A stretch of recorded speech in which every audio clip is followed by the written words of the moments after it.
Well, good afternoon, everyone. I'm Nina Shania, and I'm a non-resident fellow at the American Enterprise Institute. My colleague, Josh Meltzer from Brookings, and I are really pleased to welcome everyone and our distinguished panelists today for our joint AEI Brookings program on economic globalization after Ukraine. This program is part of a joint nonpartisan AEI Brookings project entitled Reconceptualizing Globalization. And Josh and I have led this project for several years, and it focuses on bringing innovative thinking to improve the understanding of the importance of international trade, investment for jobs and global economic growth, as well as the impact of globalization on the US economy. And we have with us several panelists today whom Josh will introduce, and we are planning an important and timely conversation just given the dynamic geopolitical conditions these days. So what's the issue? So Russia's war in Ukraine has exposed an evolving trend that we've really been seeing building over the past several years. Among the issues of the US-China trade war, the pandemic, the COVID pandemic, there's just been a trend of acceleration of the metamorphosis, so to speak, of the nature of international economic relations. At the turn of the century, the prevailing liberal international economic theory, which was really the orthodoxy of the day, espoused that increased economic activity could bring about positive externalities like political change across the globe. In 2000, and it seems like a long time ago now, the world triumphantly welcomed China into the WTO. Russia was welcomed into the WTO in 2011. The multilateral export control regimes brought together the US, Russia, India, others during the post-Cold War era. But global rules have been morphing and splintering in many ways, and have also in many ways laid bare the underbelly of globalization. And the world appears to be moving increasingly towards what seems like different realities, as well as polarized blocs. And the US, the EU, others have been able to leverage Russia's dependence on the global economy to put in place very significant sanctions. They're really unprecedented given the size of Russia's economy. The G7 has just announced more. Russia defaulted on its debt. The US and China have been sparring over trade matters, as well as technological supremacy and sanctions. So we've just seen stark examples of the type of weaponization of interdependence that Henry Farrell and Abe Newman, two of our panelists, coined several years ago. So on the other hand, there have also been moves to so-called protect and promote. These are enhanced concepts of issues like so-called friendshoring and binational policies to attempt to leverage and group economic behavior among friendly nations and reduce dependence on autocracies. And private sector activity seems to be evolving and following and moving in that direction as well. So both these offensive and defensive policies have and will have fundamental effects on the global economy. In this chaotic world, one thing's clear, that I think there are major structural changes afoot in the global economic order, and they're accelerating. And it's unclear whether major economies are equipped domestically to handle what's to come. In any event, there's just a lot to discuss here today. So I'm going to turn it to Josh to see if Josh has anything to add to this very sunny tee up, and then we can kick off the discussion with our distinguished panelists. So thank you. No, great. Thanks, Nina. And again, it's a pleasure to be here. It's a pleasure to be co-moderating this event with you and these fantastic panelists. What I'm going to do is introduce the panelists, and then we can just get into this discussion. We've got plenty of ground to cover. I'm just going to read out short bios in alphabetical order, and then we can go from there. Starting with Henry Farrell, who's a Stavros Niarchos Foundation Agora Institute Professor of International Relations at SAIS. John Hopkins, 2019 winner of the Friedrich Schiedel Prize for Politics and Technology and editor-in-chief of the Monkey Cage blog at the Washington Post. Previously, he was Professor of Political Science and International Affairs at George Washington University. He is written prolifically. He's a co-author, in fact, with our other panelist, Abraham Newman. So I'll be repeating some of their authored products probably, but most recently, Privacy and Power, the Transatlantic Fight over Freedom and Security with Abraham Newman, and the Political Economy of Trust, Interest, Institutions, and Interfirm Cooperation. So welcome, Henry. Abraham Newman is a professor in the Edmund Walsh School of Foreign Service and Government Department at Georgetown University. He is the director of the Mortara Center for International Studies, again, co-author of this book of Privacy and Power with Henry, and also co-author of Voluntary Disruptions, International Soft Law, Finance and Power in 2018. And I'm actually not going to read every book you've written and authored and co-authored, but there's a long list of them there. And moving to Chris Miller is the Jean Kirkpatrick Visiting Fellow at American Enterprise Institute. We concurrently also serves as Assistant Professor of International History at the Fletcher School at Tufts University and co-director of the school's Russia and Eurasia program. He's also director of the Eurasia program and a fellow at the Foreign Policy Research Institute. And his most recent book is We Shall Be Masters, Russian Pivots to Asia, From Peter the Great to Putin, an extremely timely book there. And finally, but certainly not least, Emily Weinstein is Research Fellow at Georgetown's Center for Security and Emerging Technology, and she's also a non-resident fellow at the Atlantic Council's Global China Hub and the National Bureau of Asian Research. Emily has testified before the US-China Economic and Security Review Commission and the Wisconsin State Legislature's Senate Committee on Universities and Technical Colleges. I've followed Emily's work a lot recently on sanctions. It's great to have her on this panel, given the centrality of that economic piece to what we're going to be discussing today. So great to have everyone on board today. Where to start? So for me, I actually decided to go back and reread Weaponized Interdependence that Henry and Abraham wrote it was published in 2019. I guess you sort of embarked on this journey a little before that. And, you know, it stands up, not only does it stand up well to the test of time, which is not all that much time. It is a mere 3 years later, yet it feels like a generation later somehow, but you laid some intellectual groundwork and a framework for thinking about the moment we are in this piece. And so I think for me, that provides a helpful kind of launching pad for this discussion more broadly. And in that article, you talk about two types of sort of weaponized interdependence through the so-called panopticon effect, where you have a sort of central node, you have access to a lot of information that gives you control and power, and through the choke point effect, which is when you control access to essential, goods, services, trade, finance, and so forth. And it seems that in the Russia context, when it comes to what's been happening with Ukraine, we've got both elements at play here to some extent. We've got the panopticon effect through the intelligence gathering. I think we've been made increasingly aware of that US intelligence agencies have not only had access to, but been very public about. And we've had clearly the choke point effect, I think, through the use of sanctions and other restrictions on finance and capital, which have really sought to degrade Russia's military machine and economy in parallel. So I guess what I'd simply like to do is ask this to all panelists. What have we learned so far looking at what's been happening in Russia and Ukraine about the coercive power of networks. How do they operate? How effective are they? And what are the key kind of learning points or messages that you think are coming out of what was observed so far?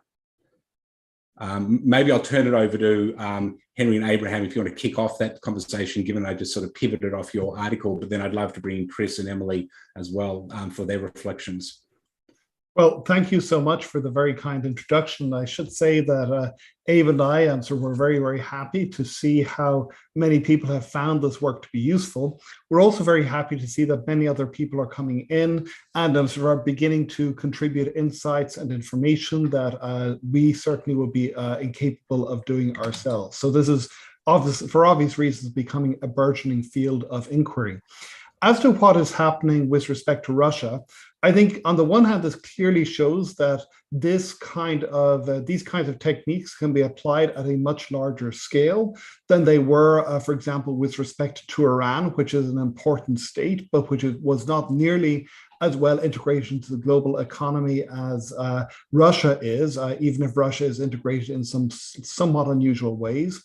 I think also that we begin to see some of the question marks that begin to open up when you try to do this kind of stuff at a much bigger scale. So that on the one hand, you need much, much clearer goals than I think the US and its allies have expressed so far. So it's very, very hard to know from public statements, at least, whether the goal is, as you suggested, perhaps to try and degrade Russia's military apparatus, whether it is to bring Russia to the negotiation table, whether it's to permanently degrade Russia as a power. There are other options too, but these strategies point in somewhat different directions. We don't know which of these the United States and its allies are pursuing, which makes it very hard in some ways to actually figure out how successful they are.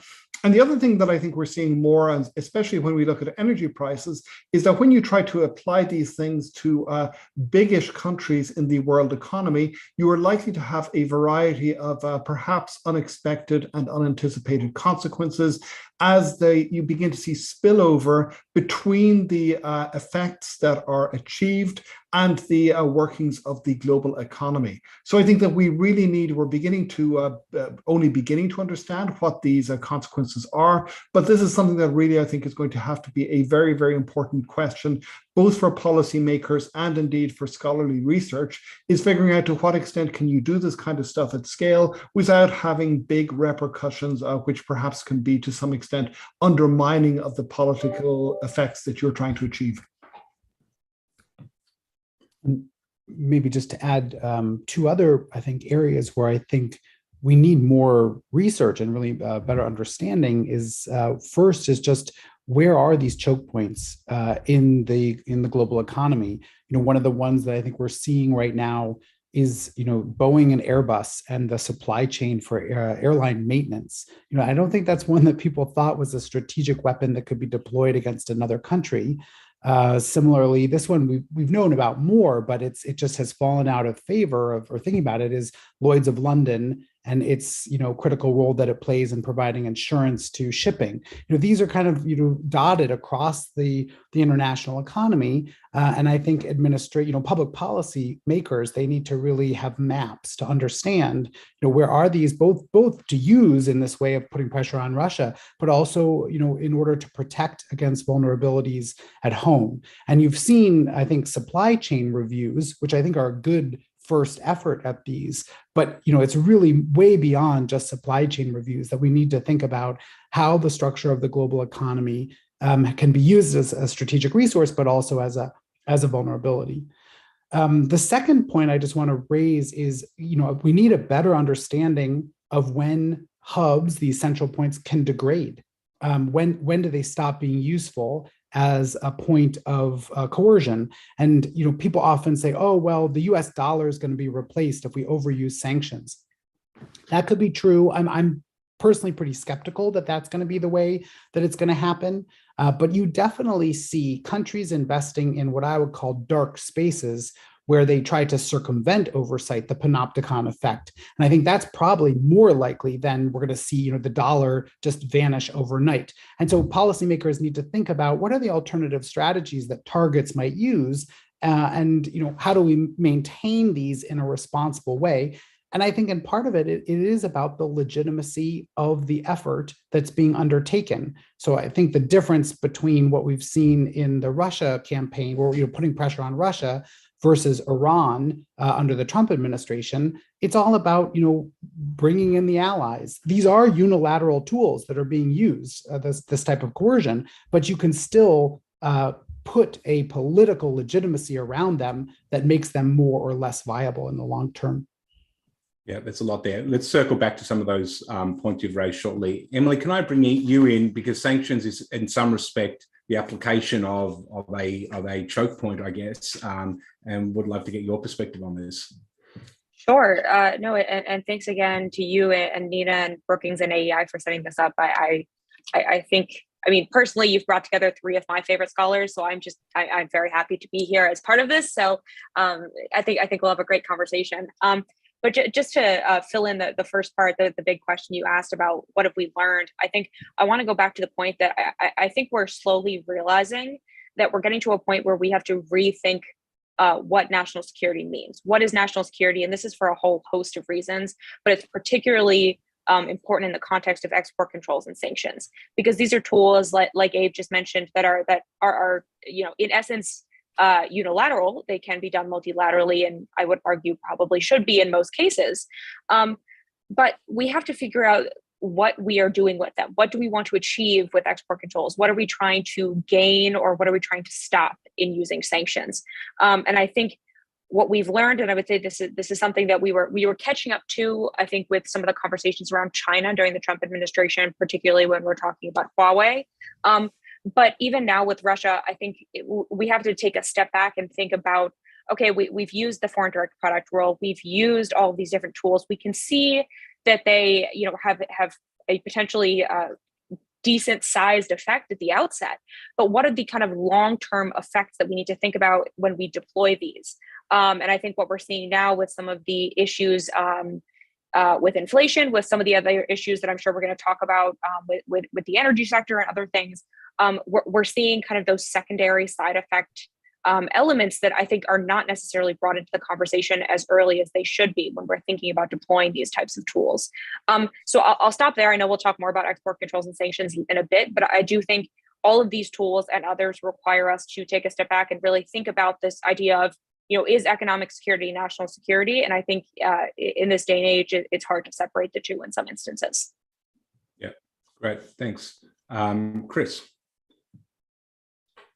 Thanks, Josh, for the invitation. It's hard to follow three such excellent explanations of lessons learned thus far. I think for me, the really striking feature is we're winding the clock 4 months, how many steps the major players would have taken had they actually conceived that such a big change in economic relations was possible. And what's really striking to me, I think, is that what now looks obvious, that Germany's dependence on Russian gas, which Germany had been intensifying as recently as 4 months ago, was a horrible error, was something that the German political class simply couldn't believe. And Germany isn't, I think, uniquely to blame in its inability to see that economic relations might be forcibly changed by geopolitical events. I think the Russians, in many ways, were even more surprised than the Germans by the geoeconomic responses to the war. No one in Russia had considered the possibility that the West might freeze Russia's foreign exchange reserves or simply slash imports into Russia across a whole range of industries. So Russia was totally unprepared for these measures. Despite that, key policymakers knew that some sort of geopolitical conflagration was coming and were ordered by President Putin, we know publicly, to prepare. They didn't prepare for the right things because they assumed that economic relations we're used to would continue, except in sort of small areas where there might be changes. And they were completely blind to the massive changes in Russia's trading relationships and Germany's energy relationships that were coming down the pipeline, visible, I think, to anyone who would be willing to consider alternative futures in which geopolitics drove economics, not the reverse. But economic policymakers, I think, are, because of training, because of bureaucratic interests, very hesitant and ill-equipped to see around the corner when it's geopolitics driving and economics following. Yeah. there's a lot of doors that we've just opened up at the moment, and so I'm just sort of trying to work out which ones we go through at the moment. Let me start with it's early in the game, I think, probably in terms of assessing how effective use of these choke points can be as points of leverage. And there's a live debate, I think, underway about the impact of sanctions and other types of restrictions on Russia and its capacity to. A number of you have raised the point about it's hard to assess sometimes their effectiveness because the administration has not been clear about their ultimate goals. So given some sort of haziness there, what do we know, what have we learned so far about the potential effectiveness of using networks as points of coercion, and what would we do, if anything, differently at the moment, given what we have learned over the last, say, 4 or so months since this began with Russia? Emily, let me bring you back in on that, because I think there's a direct sanctions line there. Sure. Yeah, I'm happy to chat about that. And I think everyone, at least I was surprised at how quickly we were able to see the effects of the export controls and sanctions on Russia, particularly the export controls. As sanctions, you can usually kind of see the effect of more quickly than export controls. But I think the unprecedented and kind of vast size of the export control package that we kind of deployed on Russia, if I can put it in that term, have actually led us to see, I was just reading, I think there was something, I know Emily Kilpriest from CNAS has written a lot about this, but I think there are estimates that it's the export controls and sanctions are going to affect Russia's economy or push some type of decline in Russia's economy by about 9% by the end of 2022. I think that's the estimate, the latest estimate, which if I remember correctly is about 3 times the decline that they saw during the first year of COVID in 2020. So pretty significant impact, felt very, very quickly. I think one of the conversations that's come up in terms of side effects of these export controls and sanctions has been focusing in on the areas where Russia has still been able to get access to specific things. There was a report that came out from the Washington Post a few weeks back that found that certain types of US origin chips or other components were being found inside Russian equipment that was being, taken over and kind of taken apart. And there was a lot of kind of outrage and concern about that. But I think if we take a look actually at that, it's a lot of chips and a lot of components that are very widely accessible across global marketplaces. I for fun was checking on Alibaba marketplace recently, and I saw that you can buy an NVIDIA GTX 3090 chip, like just anywhere. You can buy it on Alibaba's website. You can buy it on Amazon, on things like that. Despite there being a shortage, they're really expensive. So for the gamers out there, probably might want to wait a little bit longer to buy your new NVIDIA chip. But for the Russian military, I mean, it's pretty easy to get access to that kind of things. These are commercially available products. And so I think we need to think about, there was an initial outrage again about this, like, oh God, there are US components that are going into Russian weapons that are killing Ukrainian civilians, which, to be fair, like, yes, that is very concerning. And I would say that's something that we need to keep an eye on. But it's nothing that I would say, in terms of our export controls here in the United States, can really do much about. Because even if you were to, for instance, go after NVIDIA and say, NVIDIA, we want you, all of a sudden today, GPUs are going to be now classified as a munition, and they're going to be more tightly controlled, or we're going to tightly control them under BIS or kind of change however we view them. Even if we were to go around and do that, not to mention we would probably piss off our friends at NVIDIA and all these other companies, Intel, all these other dual-use chip suppliers. But a lot of these chips aren't coming directly from NVIDIA and going to Russia. They are being sold or resold by third parties. One of my colleagues, Ryan Fedashik, did a report called Harness Lightning at CSET, where he found that there were these intermediary companies that were being set up in China, almost like, I think he calls them like Radio Shacks, or that type of equivalent, that are buying US origin chips and reselling them to the PLA. So I could see this happening very easily in the context of Russia as well. So that's one of the side effects that I think I at least don't really have a good answer to fix at the moment. But I think it's one, as we're now a few months into this conflict in Ukraine, and we're thinking about reforms or broader changes to our export control system, I think this is one that we need to think about, and it's going to require, I would say, pretty creative solutions.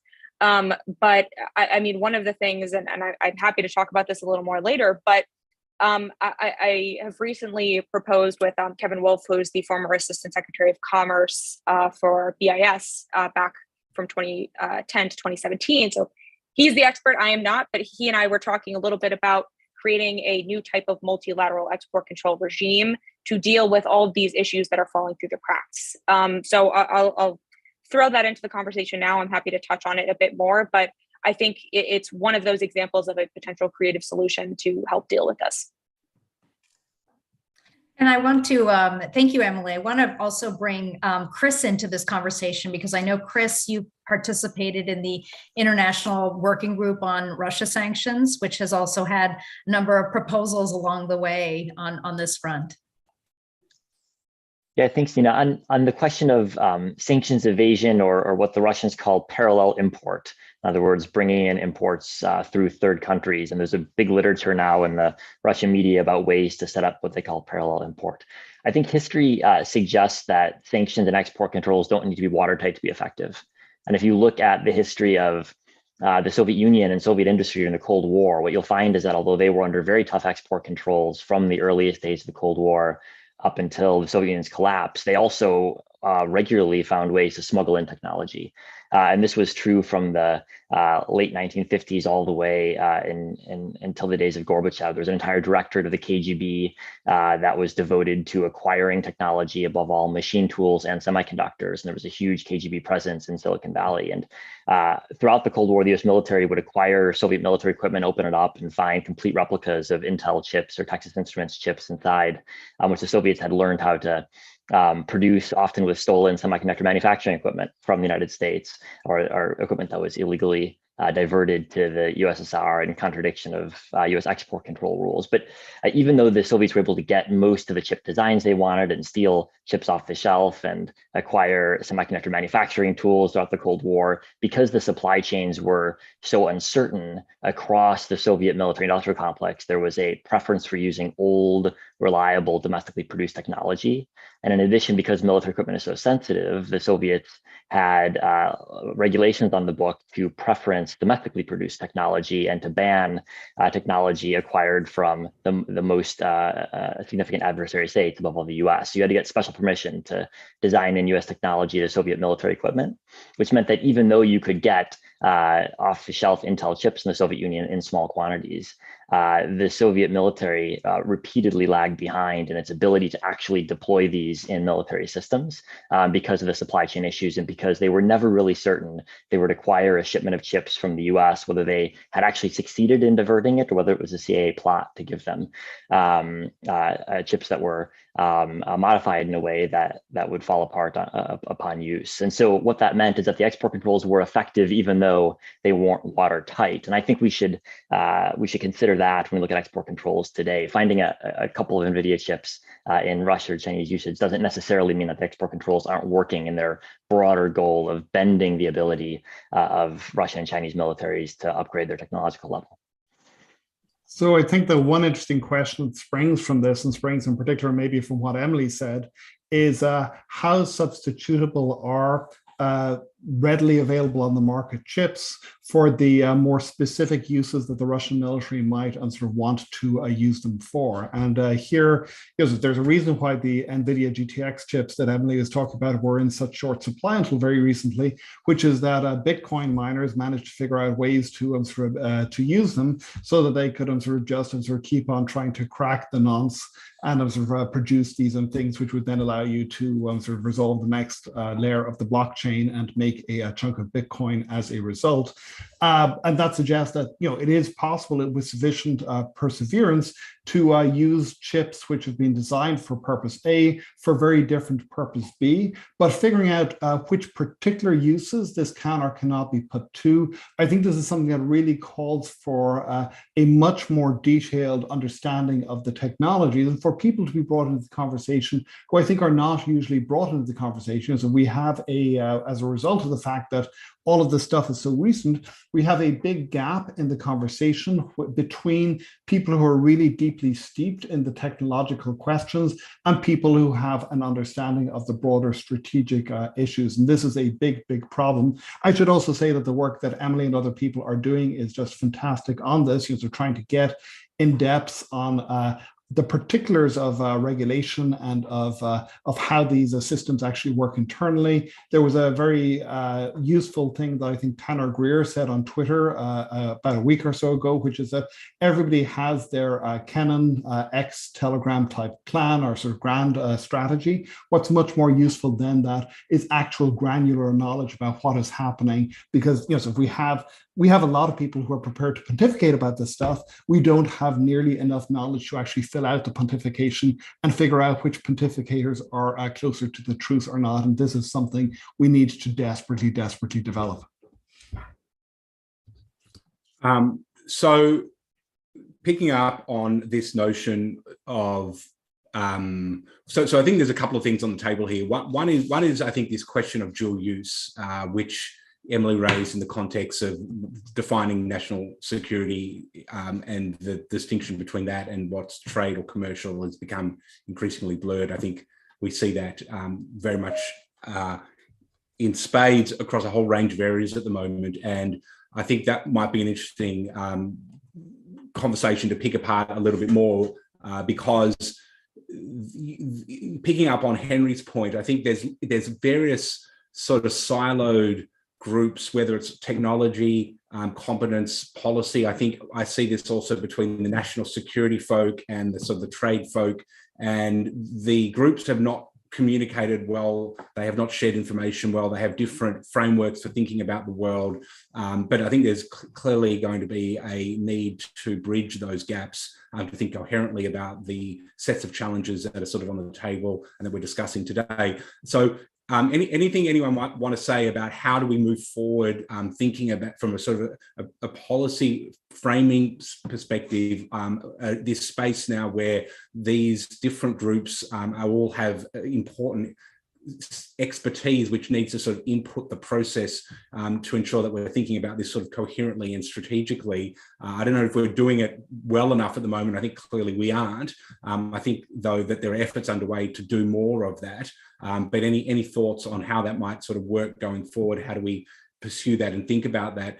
And I just want to put a little agenda in there and not make this purely about the US, because I think the point to some extent that Aid raised about the legitimacy of the goals and how do we use these choke points and so forth in a way which gets buy-in, I think automatically also brings in this question of partners and how they kind of either get on board with what otherwise are unilateral agendas, or at times their cooperation is going to be absolutely essential to make these agendas work.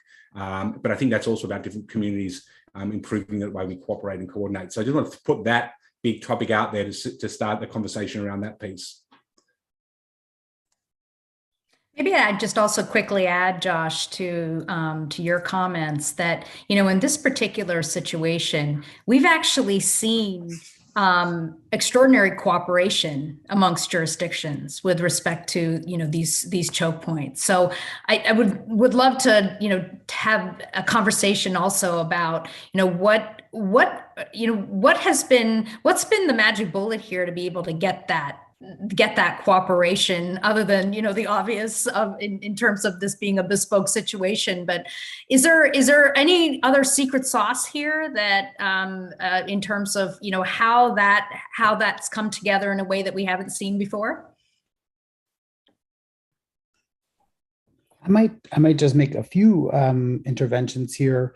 The first is I think that there needs to be more conversation amongst kind of these siloed groups, both at the strategic and at the tactical level.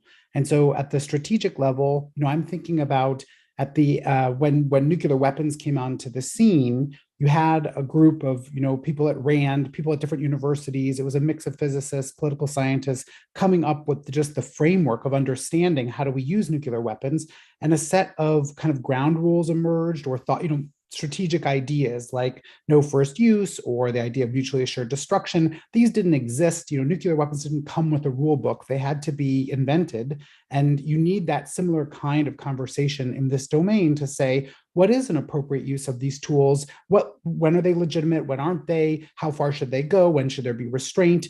Should you target a great powers hub? Like in my own mind, going after Huawei was a very provocative move that the US engaged in. I don't think there was a strategic conversation about what would that mean? How would the Chinese interpret this? Well, that kind of, I think there needs to be a broad policy conversation about just laying out the ground rules of this new world.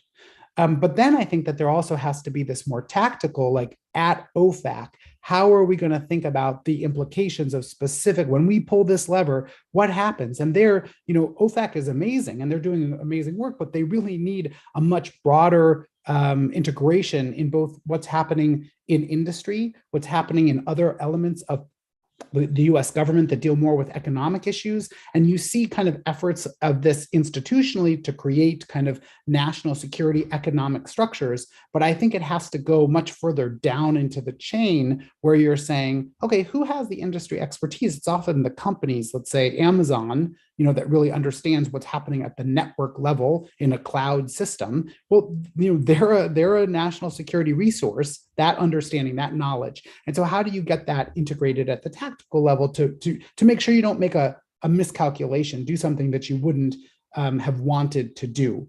So I think we should be thinking both kind of in the global, but also in the specific. And then the kind of the last question that was raised was, why do we have this, cooperation happening right now? And here, I really do think that it's first, just to recognize it's really Western cooperation. Like the G7 is really leading this. You're not seeing the same level of cooperation from third party. I think they're not sanctions busting, but it's not that they're not part of the team in the same way. But within the G7, you just see this, I think, complete belief that this is a legitimate exercise. And I think that's really important. And we can't underestimate thinking about what is the target and is it legitimate to do this? You just contrast it with what was happening, let's say, in Silicon Valley under the San Bernardino attacks. The US was attacked there was a terrorist attack. And the US government went to Apple and Google and said, we want the phones, the data. And they said no. And there wasn't really any big fallout for Apple for resisting. And so I think it really, when is resistance possible depends upon the legitimacy of the target. And in this moment, I think everybody just acknowledges that Russia, the G7, the kind of Western countries, they all acknowledge that this is a legitimate effort to pursue.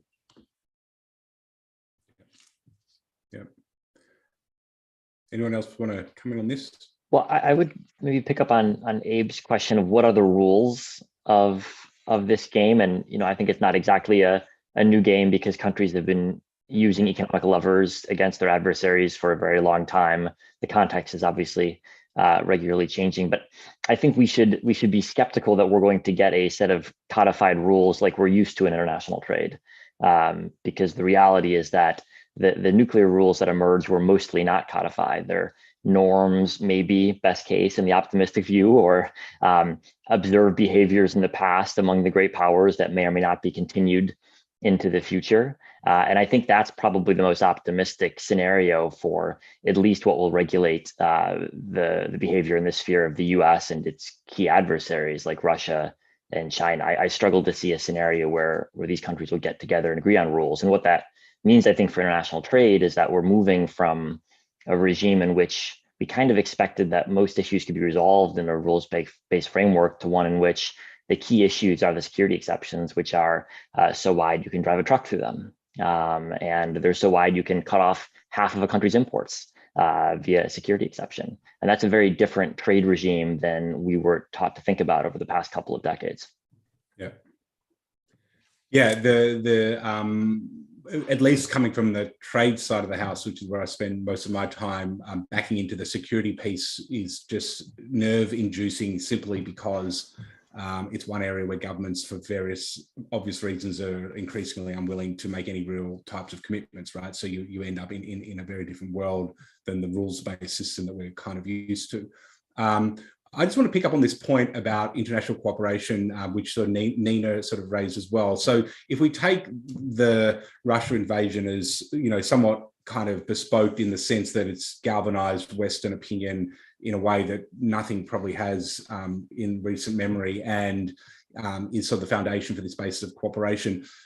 Just stepping up a little from the Russia-Ukraine bit is this question, I guess, around and this sort of brings in a bit of the sanctions piece as well, around how effective, even if you take the proposition that the US remains fairly much a central player, if you think about the networked world from the perspective of finance or data flows and the internet and information and so forth. I think it's also clear that to really not only exercise that power effectively, but to do so in a way which recognizes, I think, these second and third order effects on industry, on civil society, and so forth. So if you want your sanctions around, access technology to be effective, you clearly need buy-in from, I think, Europe, probably Japan, South Korea, and others, depending on the technology and so forth. And so in a sense, one of the lines of cooperation seems to point to deeper cooperation, at least amongst sort of like-minded countries. And maybe we are seeing this as one, it's being manifested in a very close way with Russia, but can we see this as sort of a trend going forward where you see deeper levels of cooperation around, particularly around where you need that cooperation to be sort of effective in your outward looking sort of strategic policy? So is this sort of, do we see this in the future going forward? And what does this mean for the rest of the world? So is this sort of a trend path towards greater cooperation amongst the West or democracies, or however we want to sort of frame that, and less amongst countries and governments we consider as rivals? Or is there a middle path? How does this look to you if you want to sort of crystal ball out a few years?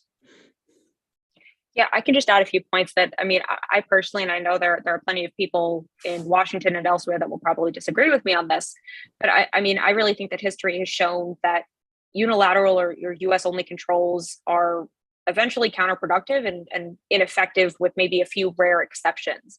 At this point in time, maybe if we look back during the Cold War era, when the US dominated supply chains more than they do now, maybe these unilateral moves were more effective at that point. But now, supply chains are so globalized that if we unilaterally decide to control something, the objective is not going to be able to be achieved. Whatever we're trying to export, control, or stop is eventually going to make its way there through other means, through other countries, through other markets, things like that. So especially now, I think we need to be approaching export controls. And obviously, I think even just more broadly, trade controls or trade policy from a multilateral perspective, because otherwise, again, we're not going to be able to achieve what we want. Not to mention, too, I think, there are conversations I've seen in Washington now about, the US should lead and allies will follow. I also think that's a horrible mindset to have. Strong arming our allies into joining us, or like join us or be punished by our export controls or by our extraterritorial export controls, I think is not a strong way to go forward. Obviously, we did it in the context of Russia's invasion of Ukraine because we felt that there was, there was an outbreak of war, and I think the allies in Europe in particular were much more willing to jump on board, particularly because there was an outbreak of war in their backyard. But anecdotally, I've heard examples from various parts of Europe that they were not thrilled to do it, but they felt like they had to act at that point. So I think it's a one-off success. I don't think we should keep taking that approach. But I would say too, and this is hitting a little bit on kind of this new regime idea, or even in whether it's something formal or informal, we've already created some type of de facto regime. And I think as of last week, the list of countries who have signed on to partner with the US on these Russia export controls, I think is now at 37 or 38 countries, including Taiwan. So we've got a decent number of folks that have jumped on board. And I think we can work within this group to have conversations with relevant stakeholders and specific supply chains. So let's say we're really interested, chips are at the forefront of everyone's mind right now. It's worth pulling, together all of the different countries that are relevant in the semiconductor supply chain, for instance. And I know that's an easier one because the supply chain is so much more localized in a subset of countries. But I think Secretary of Commerce Raimondo has also talked a little bit about forming some type of formal, informal working group or some type of regime with these countries, Taiwan, Japan, South Korea, France, Netherlands. I think the UK might have been part of that conversation to talk about controls on or multilateral controls on chips. Because at this point in time, based on the four multilateral regimes that we have right now, none of them are really equipped to deal with the issues we're facing now, particularly around semiconductors, but around just broader dual-use technologies that fall outside of the context of the proliferation of WMDs or conventional weapons, because all of them were built either during the Cold War or right at the end of the Cold War to deal with those very narrowly focused issues. And not to say that they don't play an important role still. I would say, for example, the Australia group is still an important voluntary regime to deal with chemical and biological weapons. And I'm not saying we need to, shut that one down and create a whole new one. But I think, getting these new, either one big de facto or one big new formal regime or little ad hoc ones that have to do with these specific supply chains, or like what Abe mentioned, the ones that you can bring together countries that are the home of these hubs that are connected in some way, I think is a way to go about trying to fill some of those gaps. But again, it has to be done with allies. Henry, what does network theory tell us about international cooperation, particularly if you want networks to remain effective? Not nearly as much as it should, in part because we don't have very good maps of the networks that we need to know, with some exceptions. And as Emily has already said, semiconductors, we have some idea, although once you begin to get down into third, fourth, and fifth tier distributors or manufacturers, some of which can have crucial consequences, you don't have very good data. When it comes to cooperation, so again, there is a lot of literature in international relations which looks at the ways in which networks of cooperation tend to map together with institutional forms of cooperation. It's very hard to tell which is the chicken and which is the egg there, whether it is that the institutions give rise to more cooperation or the cooperation gives rise to the need for institutions. But I do think that we need to do this. And what I would say as well is that, especially for the European allies, one of the things that is in the back of their heads is the possibility of what happens in 2024. Do they find themselves locked into a relationship with a Trump 2 term, or with somebody who is like Trump in his attitude to multilateral cooperation, in which case some of the, if they begin to sort of put some of their eggs in the basket of deep cooperation with the US, those eggs are going to get cracked and thrown around the place. And this is an undercurrent of nervousness, which I think is very definitely, when you speak to people in Europe, they talk about this. They talk about the possibility of a T2 event, like Terminator 2. It's back bigger and badder and worse than ever before. And so the question that you want to ask yourself if you're an ally is, do you want to actually sort of really become dependent upon a United States, which could turn around and basically use those dependencies to beat the hell out of you if if the administration shifts to a different administration? This is, I think, one of the big questions that obviously there's no immediate answer to, but where we have to be aware that this is something that is certainly exercising the minds of allies and of we're cooperating in the shorter term. These are urgent short-term things we need to cooperate on. But do we really want to make ourselves dependent on the US? Maybe, maybe not. And if I could just make a broader point of what Henry's saying, which is back to that we really have to look at these things both in economic and in political terms. So the question is always, is there a substitute? If you use this as a choke point, is there a substitute for that thing? And a lot of times the conversation quickly goes to the economic. Well, can I find a market that provides this? But I think what the Russia invasion shows is it's not just about gas being this commodity. It's also about the political entity that stands behind it. And often when you're trying to find a substitute, the ability to create that substitute is it's a product of domestic politics. So that might be a little bit vague, but if you're thinking about the US financial system, it plays a critical role behind most of these sanctions. And when you're thinking about, can you substitute the US financial system, you quickly run into, well, what are the alternatives? And it's either China or the European Union. And for domestic reasons, both China and the European Union are pretty handicapped in providing this global financial system. If you think about China's currency position, it's not about weaponized interdependence. It's trying to mediate its export-led economy to prevent inflation, and so it doesn't want to liberalize its financial system. And at the same time, it has domestic political situation, whether it's Hong Kong protests or the COVID lockdowns. Those have nothing to do with weaponized interdependence, but it prevents China from coming up with an alternative to the US financial system. And similarly in the European Union would love to have an alternative to the United States when it comes to these sanction regimes. But things like Brexit has nothing to do with weaponized interdependence, but it just cut London out of the European Union's ability to come up with an alternative. So, it's a much more complex question. Can you come up with a substitute for a hub? It's not just like, can you think about what it would be? Can you get the political coalition that would then support it and deliver it?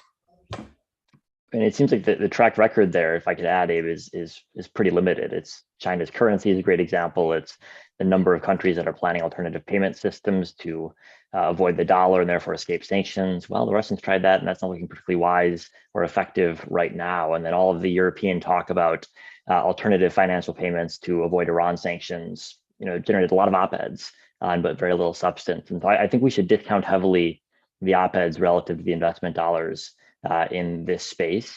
And I do think there's a risk for US policymakers of feeling overly constrained by the likelihood that substitutes emerge when the track record, everyone knows the case of satellite launches and export controls. This is an important lesson. But there's a lot of other cases of predicted substitutes emerging that have failed to emerge despite many years of predictions. And I think that's a great conversation between Emily and Chris, where it's like there are some networks where you really have to be worried about substitutes because there is technology out there that could. There are other networks like finance, in my view, it's much more difficult to replace it. And so that's why I think it's not a one size fits all answer. It's like really you have to understand the network dynamic to think about, is there a substitute? Is there a political coalition that could back it? What is it? Is it a threat to the existing hub? And sometimes it is, and sometimes it isn't. Yeah, I'd like to push on that a bit because this is a key, I think, conversation on a range of fronts. It's obviously the case that when you look at, say, again, what's going on with sanctions on Russia and what particularly I think the US and Europe did with respect to Russia's foreign reserves, where the freezing of those assets, I'm not sure how much that was predicted by the Russian central bank at the time, but that was another dimension to that, which seemed to me at least to be new. But the flip side is the US has sort of revealed its hand, right, to some extent on the various ways that interdependence creates exposure to other forms of coercion. And then you create these incentives, of course, to do workarounds. And so to everyone's point here, there's been incentives for a while to try to do workarounds for SWIFT. It hasn't been successful so far. Chips is another area where obviously China is furiously trying to develop a domestic capacity as a workaround. To some extent, the CHIPS Act in the US is a little bit of an attempt to overcome the FAB kind of constraints about not having that domestically and what that might mean for US exposure. So this can work both ways. But I guess, this probably does break down around specific technologies and specific networks, and there's no single answer to any of this. But I guess my question is, on the one hand, these networks have come about somewhat in a somewhat organic, bottom-up, unplanned way, right? Through the activities of market access combined with certain regulation that's created networks effects or, various forms of consolidation in these high-tech areas over time. And in a market type of system, it's very hard to replace Facebook, for instance, as a social networking site, and we understand why that's hard.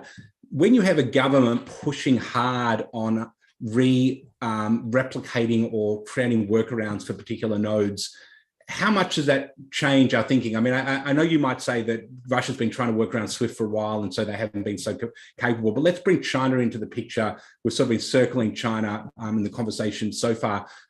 China's clearly furiously looking at what's been going on in Russia and thinking about its exposures in terms of its network effects and looking at alternatives. What's your sense of the capacity of not only a country, but a government such as exists in China to build alternatives and the costs ultimately that it may be willing to bear in order to create those alternatives? And does that require us to sort of have a way of thinking about how alternatives might be created that history or recent history may not prepare us for all that well? So I think there's a good debate that we can have about this. And so Abe and I have tended to be somewhat skeptical about the SWIFT, whether or not it's possible to build an alternative to SWIFT. There is a very interesting recent piece by Barry Eichengreen, who is, of course, a very well-known monetary economist, which seems more quote optimistic on the alternatives can be built side. So I think, again, a lot of this is going to depend upon the specifics. And we don't nearly know enough about many of the specifics to really be able to give very, very strong answers. But one thing that I think that our work and the work of other people who look at this from a political economy perspective might provide is to say that there are two things which make it more difficult to create alternative competing large-scale systems at the moment. The first is simply a demonstration effect. Because if we now know that there are risks, and these risks are salient in a way that they were not 20 or 25 years ago. So if we want to think about creating a new SWIFT type system, today, you're likely to have the same kinds of dynamics that happened around sort of satellite systems and GPS. So that was back then, because that came from a military framework. People thought about it from the beginning in military and security terms, and they did not want it to be dependent on GPS, even if this meant that they had to spend billions on Galileo or whatever the sort of Chinese and Indian systems are that I can't remember because this isn't my area. So first is that becomes a lot more difficult. Second is that I think that there is a particular authoritarian penalty here, which is that you do not necessarily, if you are a third party, and if you are at least somewhat sane, you do not want to give your crown jewels over. You do not want to become dependent upon a power where you have no means of recourse. And when you're an authoritarian country, which has no real strongly developed rule of law, at least when it comes to constraining what the state can or cannot do, then then if you're trying to sort of welcome other countries into your gently smiling jaws, they might have sort of appreciably have very, very good reasons to be nervous. That's not to say that they may not do this. So people are not necessarily always rational. They don't necessarily always think in terms of long-term interests of their country, but short-term benefits of one sort or another. But definitely you're facing a big penalty if you want to recreate your network effects.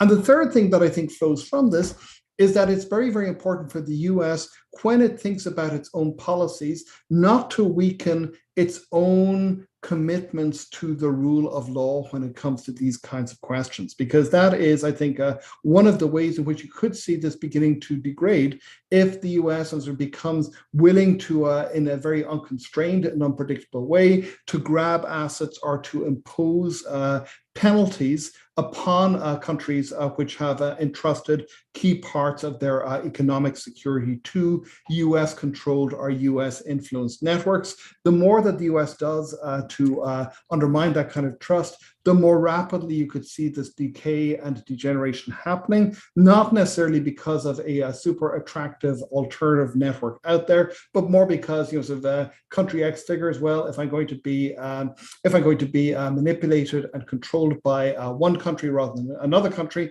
maybe it makes better sense for me to be manipulated by China given my particular interests. And that is not the kind of bargaining game that the US wants the world to develop into. But if the US isn't careful about thinking about the strategic consequences of what it's doing, it could well stumble into that world. I would just add too, Josh, when you were asking that question, it seemed like you were hinting at the idea of decoupling without actually specifically mentioning it. And I think it's an interesting concept to think about too. Is China developing, or is any country developing or has a strategy to develop these types of alternatives in the instance of, I don't know, a wartime scenario, or an instance where they decide that it's time to cut themselves off. And I would say this is something China has been doing for a very long time. This is not a new thing that came out during the Trump administration or even during the Obama administration. China has always been, I would say, even since their ascension to the WTO and since the reform and opening up period, they have had the idea of self-sufficiency in the back of their heads. And we've seen, with policies like Made in China 2025, which came out in 2015, as well as the medium to long-term plan for science and technology development, which came out during the Hu Jintao era back in 2006, 2005 era.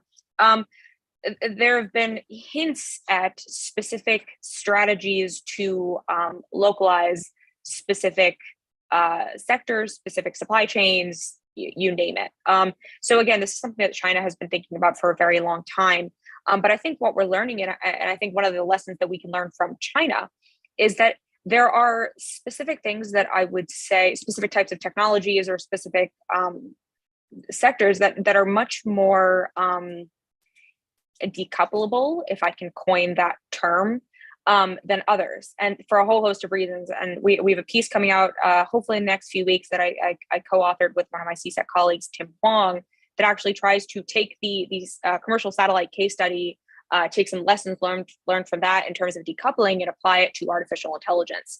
And we're able to see that there are certain technologies under the kind of broader umbrella of artificial intelligence that you just really can't decouple in. And one of those is two of them actually are algorithms and data. These are things that are so globalized, both, I would say, well, in the abstract and kind of in real terms, that there's no point, even if China wanted to localize all of their data, which clearly they do with some of their data security laws and some of the things that we've seen come out recently, they can try to do that. But there are still going to be ways for data to get in and come out of China. I would say even in like the strongest scenario, let's say the Great Firewall is turned on to its max setting. I think we'd still be able to see things getting in and out. I won't tee up too much else from that report, because again, it's coming out soon. But I think, I mean, the commercial satellite case study is such an important one. I think both in terms of the understanding that you need to approach these things multilaterally, but also in terms of thinking about those secondary and tertiary effects that might come, both, I would say, in the short term as well as in the long term after you've deployed these responses. Yeah, so I mean, I think teeing up on this question of international cooperation, again, just bracketing Henry's, I think, point that we need to know more about the choke points and the technology to really map where this is going to matter and who, I guess, the parties that need to be on board for specific exercises of power around the network and so forth. To the extent that we can talk about this more kind of broadly, if you look at the Trade and Technology Council, obviously, in particular at this stage, there's a huge technology agenda there, which sort of the assumption underlying that, I think, is that EU cooperation is going to be essential across a range of these areas if there's going to be an effective policy towards controlling access to technology as a critical choke point when one thinks about competition with China, for instance. It's probably also true with, I think, a bunch of countries in Asia as well. I think the Quad, which has, Japan, Australia, India, as well as the US involved, are sort of heading in a similar direction there. And so I guess, there's a couple of things for me that come out of this. One is I do want to get back to Abe's point about how the US legitimately exercises this power and sustains this type of buy-in, and we have a new administration and a willingness to cooperate. We don't know what comes next. Is there anything we can think about from a political economy perspective that would give allies greater confidence than they may possess at the moment about the trajectory of how the US might exercise power as sort of a node in this network? Or is it inherently going to be national security and will determine what kind of we do at any given point? So is there an institutional response? Is there various other forms of cooperation which we could effectively sort of codify or institutionalize that might be effective at all here? Or is this sort of not a pathway worth walking down? It's not going to be that effective. So let me just stop there and open that up. And there's a couple of other questions which come from that. But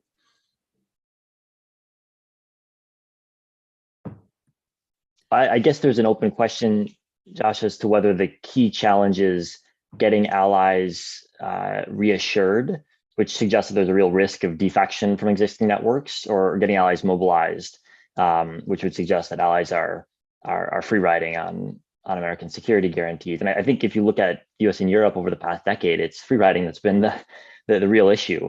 There hasn't been much defection at all. But instead, you've had a whole lot of free riding where allies ought to have been doing more to enforce their existing obligations. You look at European, French, and German primarily defense exports to Russia from 2014 to present. They're substantial. So that to me doesn't suggest that the primary policy challenge is reassuring allies. I think there's, per Abe's comments, I think there is a bit of a challenge in reassuring neutral states who have more reason to defect from existing networks. And that I think is somewhere where you might put some thought, but I guess I don't see the evidence that reassuring allies is a pressing challenge, given the very few pieces of evidence that they're actually defecting from the networks. Let me disagree with that, because I think that, and this is really building on what something Emily said at the beginning, which is that we've got to think about how economics questions are becoming sort of intertwined with national security. And I think that on the one hand, Chris is absolutely right to point to the ways in which Germany and other countries have not behaved in ways that are in their long-term interests or in the long-term interests of democracy. On the other hand, if you really want to tackle these problems at the international level, you're going to have to ask for a much greater level of commitment on behalf of all actors and entering into relationships which make them much more vulnerable to each other. I don't think that anybody expects, even at the moment, and the craziest German anti-Trump people are not going to expect that Trump is going to invade in 2024. They may expect that if Germany, and very plausibly expect that if Germany enters into economic relations such that crucial parts of its its core layer of production are shared with the United States, that a Trump-type administration might take advantage of that in ways that might be deeply problematic going forward. And of course, responding to Josh's question, there are in principle ways in which you can create long-term reassurance. They're called making treaties, but getting those treaties through the US Senate, given the current political constellation, is obviously not going to happen. So we're in a world where we're trying to we're going to continue trying to put all of the load-bearing weight on executive agreements and similar type arrangements, which of course aren't capable or nearly capable of carrying what they are expected to carry. Let's pressure test this a little bit, because what we've heard through this conversation, right, is that the U.S. In order to legitimately exert its power in the most successful way, needs to work with allies, needs to undertake more multilateral. As Emily noted and others have noted, but at the same time, when you look at some of these multilateral fora, they include a lot of these same actors where we're having to think about, what those, what are the restrictions? What are the foreign policy goals vis-a-vis those actors? Think China, think Russia. So I'm thinking multilateral export control fora. I'm thinking WTO, right? So how do you resolve this without creating a system of just ad hoc type of arrangements, noting, Henry, what you just did, that something more than that, politically speaking, is very complicated, right? So how do you square this up? I want to, I'm a middle child, so I'm going to go between Henry and Chris. And, I think it's not either or. It really is about what is the threat of defection to the substitute, in that point in the network. And in some places, it's really, you can push that pretty far. I think that's what we've seen. I would say with the US dollar, it's really hard for anybody to defect. And, even the people that really hate it, it's still like, what are the alternatives? They have not shown that they have a good, case. In other places, I think where Emily's suggesting is in some supply chains, it's easier to defect. And so then the US government it needs a much more nuanced approach to when is the point of defection more risky, and then what do they do in response to undermine that potential defection response. And one of the examples that I learned recently, which Emily can correct me, but I think this is true, is in one of the latest rounds of export controls against Russia, the United States exempted European countries from the direct foreign product rule, and basically said, Europe, you're going to have your own direct foreign product rule. And so it was basically in tandem. The US said, if that material has US IP, you can't send it to Russia. And the Europeans said, if it has European IP, you can't send it to Russia. But the US didn't put those product rules on European companies. And so at least the Europeans that I have talked to said, that was what we want. We want this. We're both using unilateral tools. We're both using them on this target, but we're going to understand that we're allies and we're doing it in concert. And so that's kind of, to Henry's point, is like, we're trying to reassure our allies. And I think to Chris's point, that, we don't need to risk this in some other areas like finance. But the final thing I just want to say is that in addition to the what's the substitute, there's also the short term and the long term. In many of these domains, there's really no short-term risk to the hub. It's like the US has pushed a lot of buttons, and there have been experiments that have been put out, like Instex in Europe, or Chinese efforts to grow their domestic semiconductors industry. In the short term, they've mostly not proved successful. But then the question is in the long term, and that's where I would just return to what I was saying earlier. It's about those third countries. It's like, in the long term, how are those third countries going to play? And does that set of third countries get bigger? If it's just Iran, North Korea, and Russia, I'm not too worried. But if you start to get Brazil and India and South Korea, and they're all saying, yes, we want this too, so I think what the United States has to think is, what are the substitutes to my hub? Think about, what are the different political dynamics around them, and then the short term and the long term kind of evolutions. No, I think, Abe, that was a perfect way to put it. Yeah. So I think the way that the United States went about the foreign direct product rule in this context, in the context of the Ukraine invasion into Ukraine, was, again, so on the one hand, it did kind of strong arm allies into doing something, but I think at least it gave allies some time. So it was a bit of a carrot and stick thing. So it was, okay, if you come on board with us, we will relieve the pressure of any kind of US extraterritorial export controls on you. But in return, you have to apply your own export controls. You have to modernize the stuff you have. In some instances, some of these countries just don't have the same level. I mean, the US has one of, if not the most robust export control system in the world. I would put maybe Japan, South Korea, and maybe TSMC. I know that's obviously not a country, but they've got a very robust export control regime in place that I think more broadly fits with Taiwan. But most countries, most of their export controls are purely aligned with the multilateral regime. So it's again very strictly scoped to, again, weapons of mass destruction and conventional weapons. So in that case, the U.S. is kind of dangling this. Okay, we will relieve the pain of these extraterritorial controls, but you in turn have to modernize things. You have to share information. So let's say Germany, you don't have a system that can track all of this stuff, but let's say we can now share information from your customs and border folks. If they start to see something coming through that has US origin items that is potentially going to Russia, they can share that information with the United States or with this broader group, and we can have a better idea of these hubs, these supply chains, and kind of where things are going. So I think it was super important in that context. But I'm taking a second now to quickly plug the new multilateral export control regime idea, because I do think it's really important, not only because of the fact that we have all these countries that have signed on, but to a point that Nina brought up too, we also have, so we have 4 multilateral export control regimes right now, and there's plenty of literature out there on them. So it's the Wassenaar Arrangement, the Nuclear Suppliers Group, the Australia Group, and the Missile Technology Control Regime. Those are the 4 that we have right now. And Russia is a member of 3 of those. and is actually this year's chair of the Missile Technology Control Regime.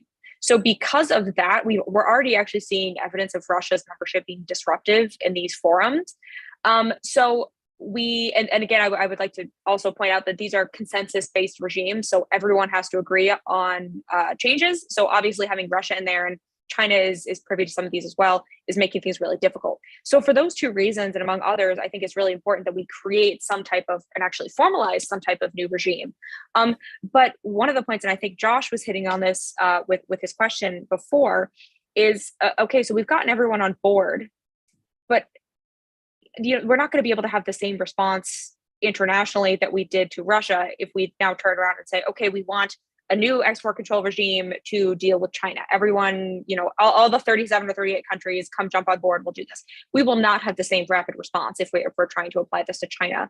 So one of the things that I've been working on too is workshopping this idea of a new regime that is designed to control beyond non-proliferation objectives. This is not a regime that is designed to combat China. This is not a regime that is going after, just Russia. This is about updating the regulation, the multilateral regimes that we have to get to a point where we can kind of fill those gaps that we're talking about. And some of the gaps, I could name plenty of them, but just to name a few, there's currently no international or multilateral body that deals with commercial satellites being misused, commercial technologies being misused for human rights abuses. So any of the facial recognition technology, any of the components of that, the U.S. has tried to control them unilaterally, but again, there are still many ways for these companies to make money and share their technology.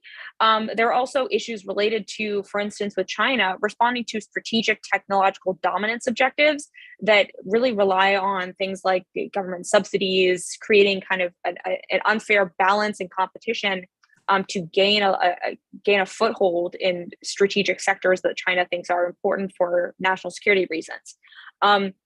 So again, because export controls were never designed with economic considerations in mind. They were very much attached to, we are controlling the export of commodities, goods, software, technology, you name it, for the purposes of preventing them from being misused for WMD and conventional weapons purposes, like point blank.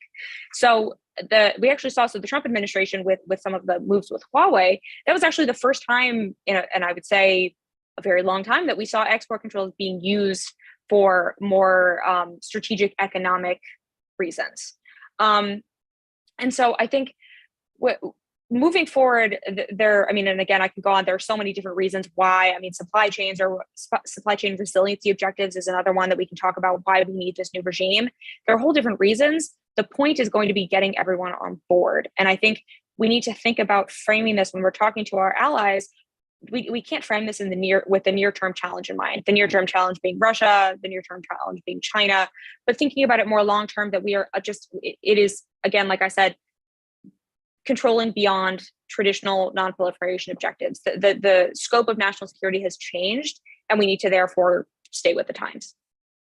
Yeah, I think looking forward to reading that paper. There's clearly a gap in the architecture for these type of dual use commercial security types of measures. We're going to increasingly see more of.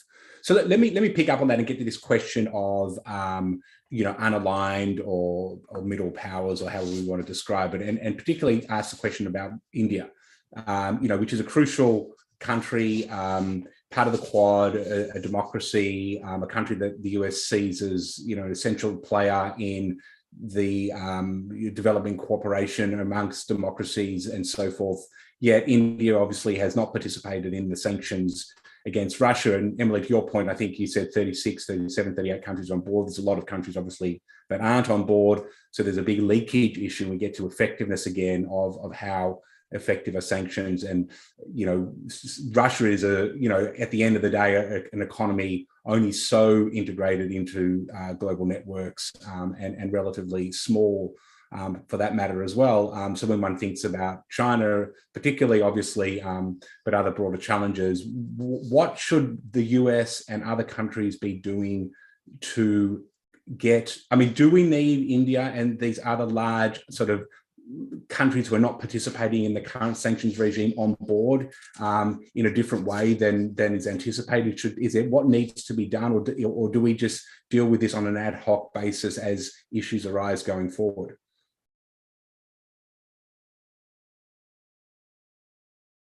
I mean, my personal view is to avoid the ad hoc as much as possible and try to, do kind of broader approaches to these that'll last for the long term. And I do know in at least the Quad forum, they are talking about investment screening. I think there have been a few conversations about export controls. So getting the Quad countries to kind of align on something like that, I think would be really beneficial. But again, I think you've hit on the point that there will always be leakage in these regimes.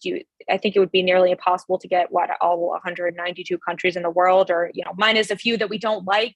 So maybe 150 or so to join together in some type of regime. So there has to be, I would say, built into one of these regimes, a first off, an understanding that these are not the end all be all, that there will be leakage. Because I do think there is a bit of a misunderstanding that export controls can be like that very strong blockade that you've added Huawei to the entity list, and now Huawei cannot get any U.S. origin items ever. Like just going into these things, understanding that export controls are not designed for that. They are designed to achieve that strategic delay, to keep a country or a company or an entity behind.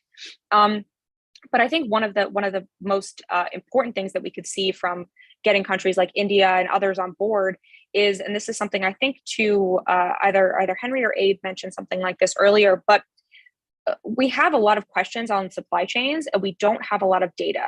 And I think getting countries together and having a place or a forum where you can share information either on a regular basis, to bring together folks like the export control people from the Indian government, the export control people from the Japanese government, bring them all together and kind of foster those relationships so that they can have those long-term connections and share information, I think would be hugely valuable to begin to, help to map out where those different choke points might be in various supply chains.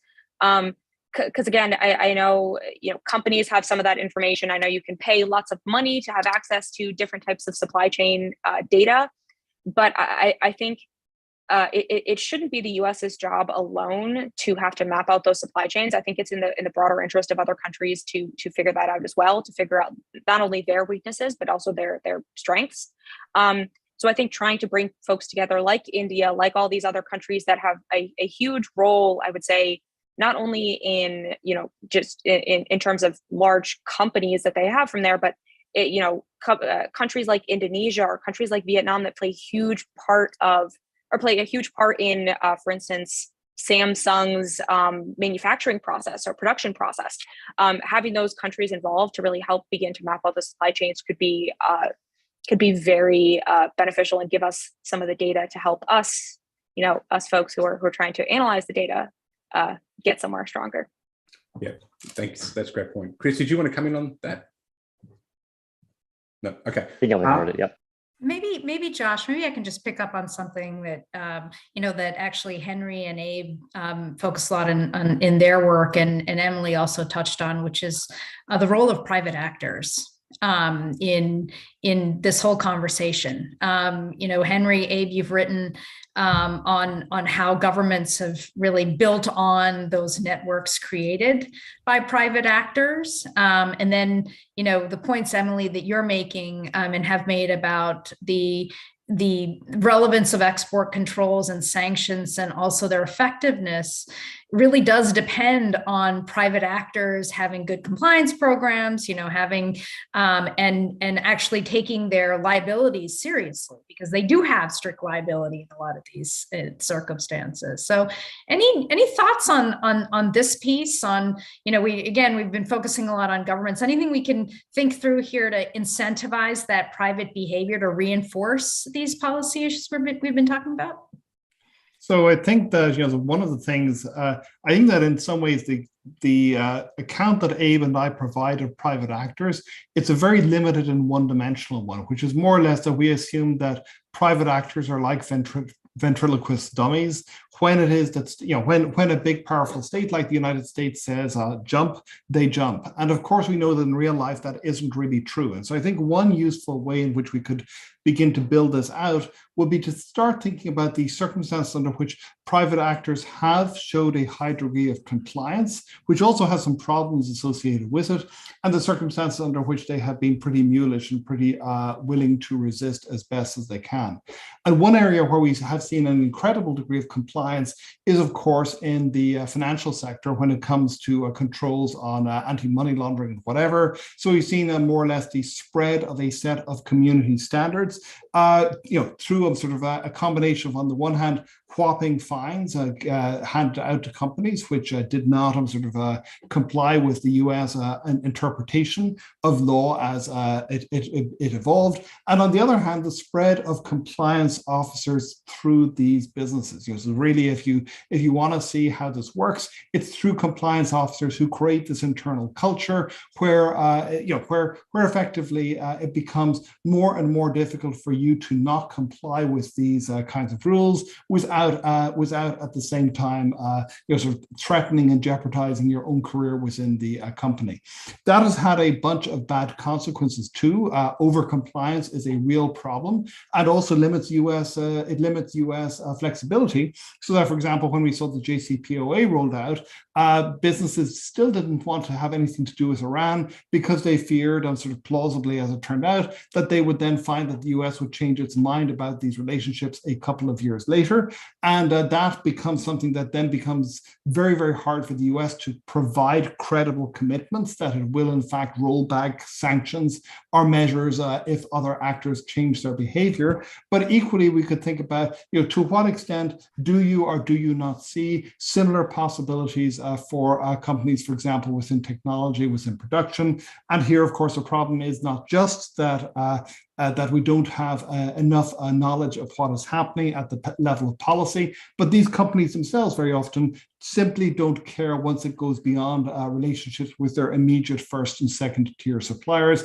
After that, they just shrug their shoulders and they themselves don't necessarily know. So in a sense, the problem of how you create a world in which this kind of detailed granular information is available, that's not just a problem of re-engineering government, it's a problem of re-engineering the ways in which supply chains actually work these days. And that's going to be a very, very, very difficult and interesting challenge. If I just to pick up on what Henry just said, what's really fascinating is that we often think about these choke points as like a company or it's about a product, but when it comes to compliance officers, it's often the labor market. These are American citizens embedded in companies all over the world, and they become a vector for sanctions regimes to bite at companies who maybe don't even think that they have any kind of nexus to the United States. In addition, just business services in general, whether it's accounting firms, legal, advisors, all of these companies, we've seen this in the Russia, situation, the people that are pulling out are often these types of business services, which then put pressure on the other companies, the insurance threat. It's all of these things are the secondary markets, which are network-based. There's only a few companies that provide them at global scale. And if you can't get them to cover you as an international company, then it's not just about the sanctions. It's about a much bigger risk to your company that you don't have an accounting firm that will, support you. So I think sometimes it comes down to labor as well as the technology input or some market product. Yeah. So just staying on the supply chain piece for a minute, one of the questions, so I just actually wanted to say up front, we've got actually a lot of questions which have come in from the audience, and we are doing our best to actually channel your questions through our questions. So we're not going to call out your questions individually, but I hope you feel that your questions are being somewhat addressed as this conversation continues. So thank you for those questions. And if you have questions, there's still time to channel them through to us. Back on the supply chain point, one of the,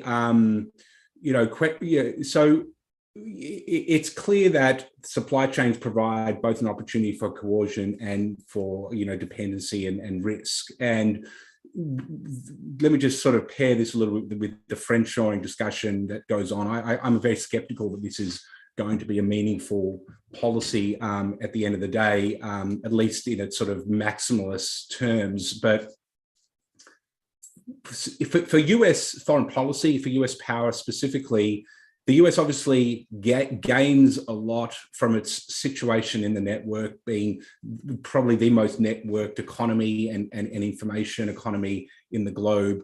Yet we obviously have political and other pressures looking to unwind some of that, right, for different purposes. And it seems that these things can push in different directions, right? You might make the argument that, in fact, the US power gets enhanced and extended as we can further expand reliance on the network, particularly amongst allies, but also amongst adversaries, certainly. Yet we have various pressures looking to sort of disentangle that network, not only to reduce risk, I think that makes sense, but for other sort of non-power-based reasons around, jobs and views of manufacturing being closer to home and so forth.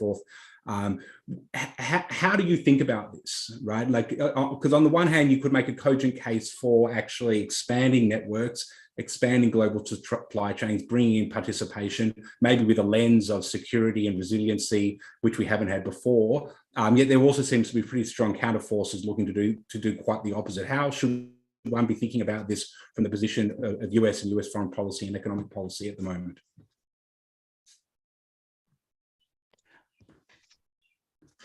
Go ahead, Chris. Sure, I think you've got to start by figuring out what you're concerned about when it comes to supply chains. And I guess when I look at the current debate about supply chains, I see a really muddled debate that has to do with COVID and has to do with jobs and all the different interests you suggested. But it seems to me if you're looking at risks to the U.S. from trade, it's twofold. One is if there are components or if there's things that we trade that we get cut off from because of some sort of crisis. Or two, it's if we're in a situation of dependence on someone else where they can threaten to cut us off and coerce us in some sort of way. And to me, those are the two things that, from at least a foreign policy perspective, we ought to be focused on. Everything else I sort of put to the side and bracket as other issues or even as non-issues. And there, I think the number of examples that fall into those categories are quite low. When I look at our trade with Brazil, I don't find that much that I'm particularly worried about. So I would set trade with Brazil to the side. I think most of the issues that we're concerned about are trade with adversaries, which is a small number of countries, and our trade with North Korea is limited. So it used to be Russia, and now I think is largely about China. And then it's things that China might disrupt if it wanted to, and that would be trade with regions right along China. And so that's where I think most of our intellectual energy and our policy energy should go, is securing ourselves in case these supply chains are being disrupted. And the trick is, of course, that we're deeply integrated with China. We can't just cancel their economic relationship, nor, as you said, Josh, we want to, because of course it's great leverage over China as well. But I think rather than a supply chain debate, which I find too broad to be useful, I think we need a China supply chain debate, because that's ultimately where I think 95% of the risks actually lie. And Chris, let me just a two-finger on that before I come to Abe. Just to be clear, I mean, your sense of where the risk lies, it seems to be maps onto where US sort of adversaries are, and that disaggregated supply chain amongst sort of trusted friends and partners is not one which the US should be concerned about, and maybe should be strengthening and deepening. Would that be a fair characterization? Well, I think you need to think if there was a crisis, geographically, what would be disrupted. So I was never worried about Ukraine cutting off supplies of neon gas in the United States, but I think it would have been wise for us to have perhaps thought a bit more about what would happen if Russia attacked one of the key facilities for producing neon gas in Mariupol. And obviously, in the case of China, we're looking at Taiwan, we're looking at South Korea, looking at all the trade that transits through the coast of China, which would be the site of potential conflict. Yeah, thanks. Abe? Yeah, I want to make kind of maybe 2 points that are related. One of them is that there's different forms of economic coercion. And the one that Henry and I have been focusing on is when network hubs, when access gets denied to those, or when they're used as a panopticon. But often what other countries that don't control global networks, what they do is they try to restrict access to their market. And that's China's typical strategy, is to say, hey, we don't like what Norway's doing, we're not going to buy your salmon. So it's not about a global network. It's just a very simple market access, pressure point that they're using. And what I think, when we think about preparing, whether you're China, the United States, or anything, you have to prepare for these network coercive strategies, but you also have to prepare for these market access strategies. And what China, I think, is very effective at doing is, I don't think that they can really dominate those network-based choke points, because they rely on private actors that build these networks over time. It's the whole story. But with these market access ones, it's very easy for them to use the state-directed market to corner a market or to consolidate a position. So we see this in cobalt, for example, where they say, this is a strategic resource. We're going to tie up the supply chain for that strategic resource because we can connect our kind of financing regime with our strategy. And that's why I think the United States has to be more concerned, because it's our weakness. We're allowing market actors who are short-termist to make these decisions about these types of resources, which can then say, oh, well, who cares? Who owns that cobalt supply? And so I think on the one hand, we just need to think about that there are different types of economic coercion. Where do we have strengths and where do we have weaknesses? Our strength is more on these market-based, network-based forms of coercion, because they rely on private actors. But when it comes to these market access ones, we can actually have a weakness. The second point I just wanted to make was, I forgot my second point. I'll just leave it there. Well, I wanted to throw something else in. What about economic competitiveness? We've spent a lot of time talking about the national security dimensions of this friendshoring, as well as when we're thinking about economic cooperation. But isn't this a factor also when we're thinking through, to Josh's question about kind of the long-term effects of either creating smaller networks of like-minded countries versus the effects of, and actually having those choke points and panopticons in the larger networks? How does the economic competitiveness angle play out here too? I would just argue that the economic competitiveness angle is intimately attached to the national security side of things at this point in time. I mean, I know I mentioned one of the gaps in our current export control regimes that I have been thinking about is China's use of, how China has weaponized their use of subsidies, of national champions, of all of these types of resources to go out and dominate these key strategic sectors, or these key parts of supply chains. And so from a purely economic competitiveness standpoint, there are a whole host of issues that people have tried to deal with through the WTR, or through the combining through the WTO and the USTR Section 301 report that happened, or Section 301 investigation that happened in 2018.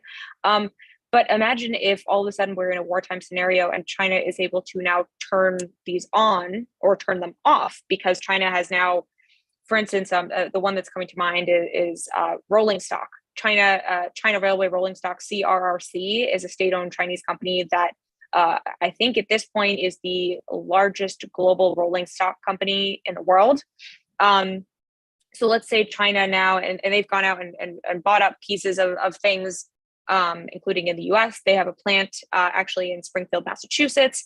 But let's say all of a sudden they're able to, let's say, turn off access to that. And now all these countries all over the world have a hard time getting access to rolling stock. Obviously, there's still Bombardier, there's still other competitors. But if China has gotten to the point where they dominate that supply chain, I would say that is a huge national security risk. So long story short, I would say that we can't think about one without the other. Can I think I'd like to pick up on this link between what we've just been talking about in the private actor piece, and maybe if Henry and Abe could, this distinction between traditional sort of dyadic market access coercion, what China has been doing to Australia, for instance, and Lithuania, and one can see limited kind of and potentially sort of, adverse effects, and the distinction between like the network piece, which gets built bottom up through private actors and so forth. So I guess two questions here. One is when thinking about control over whether it's strategic resources or agglomeration effects and sort of control over particular supply chains. How do you differentiate from in terms of what it matters from a policy response between what that means in terms of the market access coercive element you might have and whether or not that is actually part of a network, and how that changes things? And the other piece I just want to add in is the role of private actors in this place. The US and other sort of market democracies are constrained for various sort of institutional legal reasons, the extent that the government can coerce private actors to behave in particular ways when they are, particularly assuming they're running and having built these, whether it's monopolist positions or network positions vis-a-vis China. I don't want to overstate the extent that the state can coerce their private actors, but it's clearly different than exists in the US and other democracies. How does that change the way one thinks about the control and the implications of these, whether it's network or market access for sort of risk and exposure and so forth? So I think one way to think about it is in terms of substitution. And I should also hasten to add that, as Abe said, we want to distinguish weaponized interdependence from other things, just because we're in a moment now where it's very easy to see everything as being weaponized and so we want to try and say this is not a concept that completely gobbles up and all other concepts in an amorphous way. It's referring to something specific. But I think the key question here is whether or not the thing that is being weaponized is A, substitutable, and is B, intrinsically crucial to other actors' participation in the global economy. So here, I guess the question for the rolling stock question is, what degree of substitutability is there? And to what extent does this really constrain your abilities to function as an advanced economy if you do not have access to this particular thing? And so I certainly, I didn't know about the rolling stock example until it was brought up just a minute ago. But you could ask, I think, one interesting and important question for the US at the moment, of course, has to do with various things connected with photovoltaics and other technologies that might be crucial to a green transition. So does the fact that the United States is very, very behind in some of these technologies, does this represent a crucial strategic threat to the United States or not? And again, I think this is one of those places where the devil is in the details, and also where we simply don't know what are the trajectories of technology. It could be that new substitutes emerge pretty quickly. It could be that once you have established a lead in this race, it is very, very hard to displace you from that lead. So I think that's really the way that we want to start to try and analyze this, is not just to think about it in terms of, is this is there increased coercion in the global economy? Yes, of course there is. And this coercion is very important, sometimes for very different reasons. But if you're looking at the stuff that Abe and I are trying to look at, the specific thing, the questions I think are, is this substitutable and is this crucial? And if the answer to both of those questions, to the first question is, no, it is not substitutable, but yes, it is crucial, then you are in a world of weaponized interdependence. If the answers differ in some way, then it is a much, much bigger leap to make. And just pushing you, Henry, on this point is, do we the type of governance arrangement that exists where those points of non-substitutability and cruciability exist? So let's call that the nodes. Does that change how we think about it, or is it a second order or not that significant? So when these are sort of critical nodes that have been built up by private actors and are essentially controlled by private actors, you talk about institutional capacity as one element, I think, of the ability to exercise control over those nodes. And we're talking about different systems with different institutional capacities, and one of them being the capacity of the government to exert control over the private sector actors. How does that change one's lens or thinking about the importance of these nodes and how they get used? Well, I think one key question, there are a couple of interesting key questions here. One is the question I think you raised initially, which has to do with China. And to what extent does the fact that Chinese companies do not have the same kinds of protections against the government when the government really decides that it wants something. Does that mean that these companies are more dangerous ipso facto as a result? I think that the answer is that it obviously makes them more dangerous. If you're looking at it from the perspective of an outside observer. Equally, you still want to ask the question of whether or not the product that the company is offering is substitutable and is crucial to the global economy. So I think that here you could sort of give an answer with respect to Huawei, which sort of if Huawei had succeeded in the 5G, 6G types of things, then maybe I think you could give a very plausible answer that yes, this was a serious weaponized interdependence type threat. If it is, say, Tencent or somebody, you can argue the toss either way in ways that I am simply not capable of answering. So Abe and I think, as you said at the beginning, we've offered a broad concept and a broad way of beginning to parse the problems, but how you actually resolve those problems, it depends a lot on a lot of specific information and understanding. And I think then the other interesting question for the US is, to what extent does this change the way that the US thinks about information policy? The US, for example, has been very, very slow until very recently even to talk about regulating platform companies for obvious reasons. That raises a bunch of questions. Should the US sort of regulate or not regulate? What should the US attitude to antitrust be? And here you see, for example, the standard and sort of Mark Zuckerberg argument being, well, so okay, we are, and I paraphrase here, okay, we're kind of evil bastards, but wouldn't you prefer that we are the evil bastards that are in charge of this, rather than the Chinese people who are going to be just as evil and are going to be responsible to people who are even eviler than we are? And I don't think personally that is a plausible long-term argument for US economic health, but disentangling the reasons why it is not is complicated and requires a lot more intellectual work. So sorry, that's an academic non-answer in a sense, but I think it at least points to some of the things that you would want to consider and think about. Can I just also pick up, Josh, on what I see as another part of this question, which is just to acknowledge that different powerful actors, they will use these tools in different ways based on what are the domestic institutions and norms that are available to them. And so, in the European Union, for example, because of the weird construction of the union, they don't have oversight now over the London market, because of Brexit. And that was a domestic decision in the UK that then took this hub out of their control, out of their purview to use.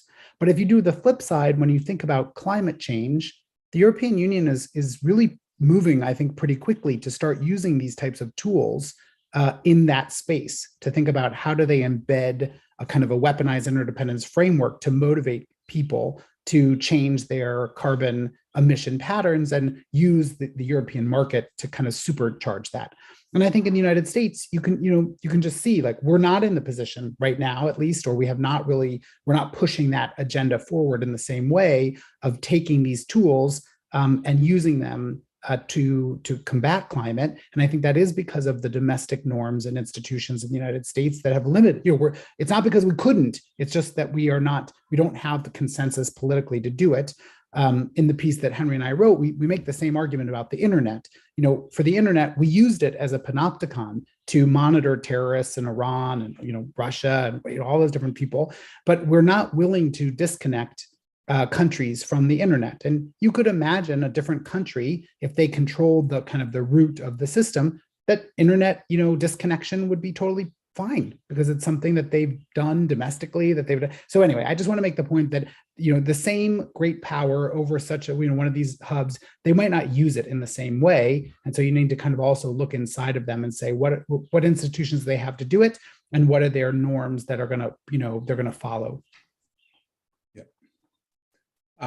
We've got we're coming up on 2 hours, and Nina and I've got a few kind of quick, they may or may not be lightning questions, but I want to throw them out to the group and see what sticks and what doesn't. First question is, what are the implications for multilateral cooperation in the WTO?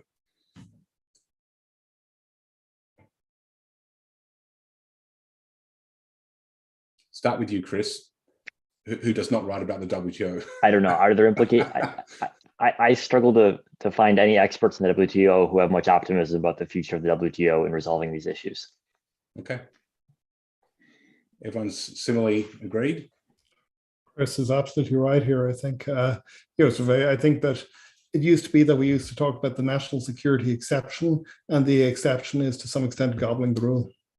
Right.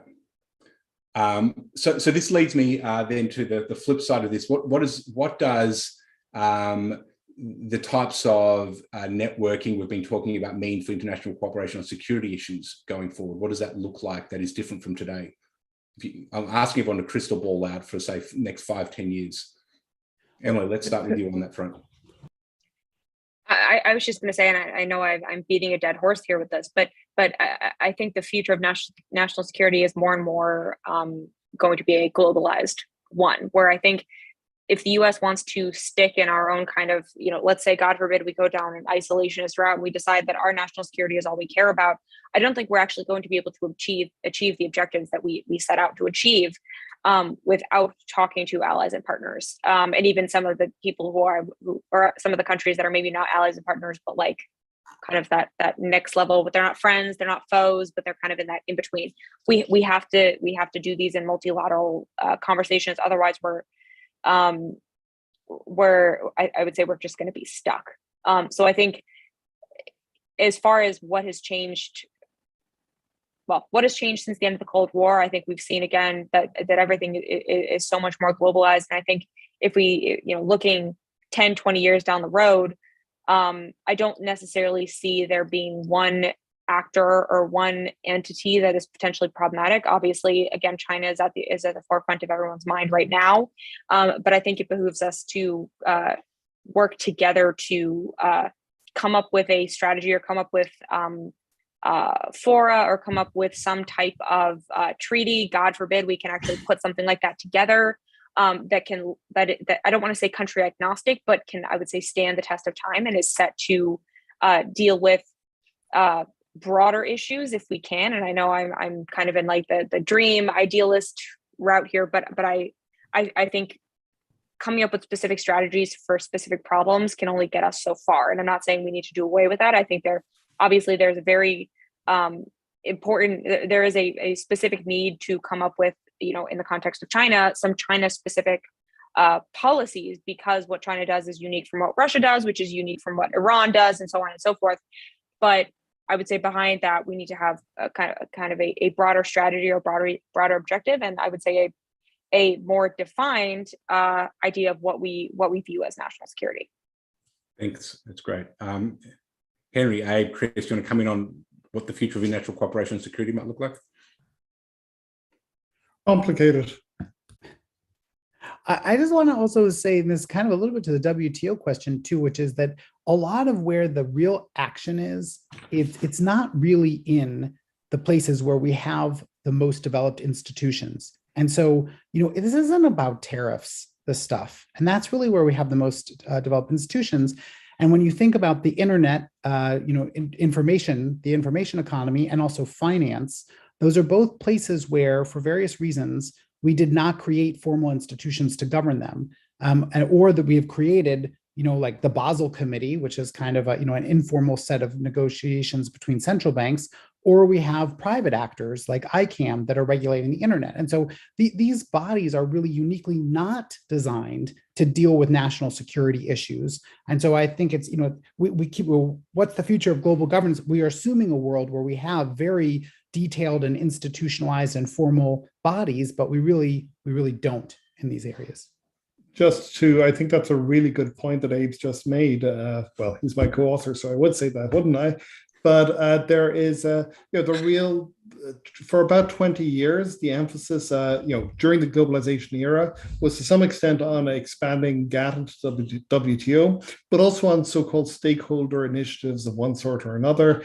Everything was supposed to be run by business because they had a much more flexible entrepreneurial understanding of the issues than did anybody else. And now we're coming into a world where the kinds of issues which are dominating the agenda are not issues that necessarily business is particularly well equipped to deal with others are to understand.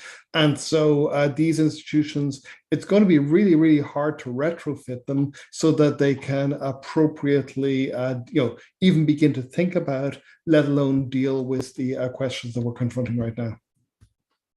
Yeah, I guess the highest level, I think the way I would frame where we're heading to is a world in which it's very clear that the globalization infrastructure, the WTO, the institutions that we're sort of used to thinking about when we talk about global issues were largely forged over the past couple of decades in a period in which there was unipolarity and there weren't major geopolitical challengers to the US. And either it was US allies who were members or countries who were aware of their second-rate status and weren't seriously trying to challenge the US geopolitically. And now that's no longer the case.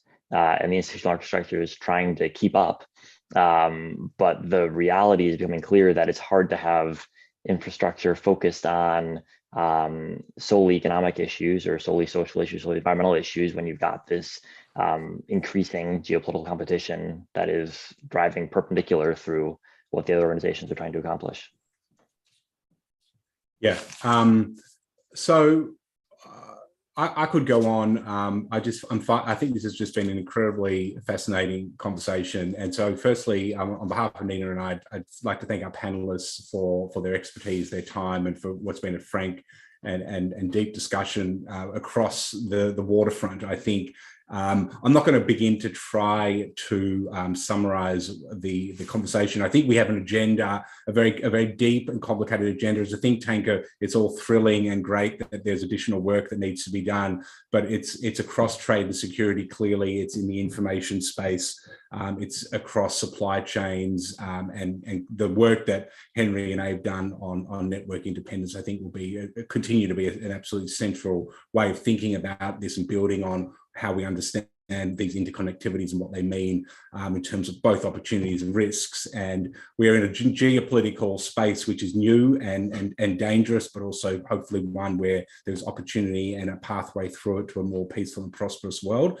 So with that, Nina, do you want to say any final words? No, Josh, thank you. Thanks for ending on an optimistic note. I think that's there are a lot of things that we've talked about today, but I think we're all hoping for the best here. Great. Thanks, everyone.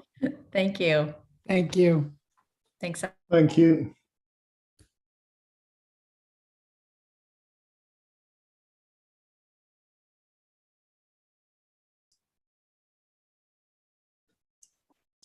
Thanks, guys. That was great.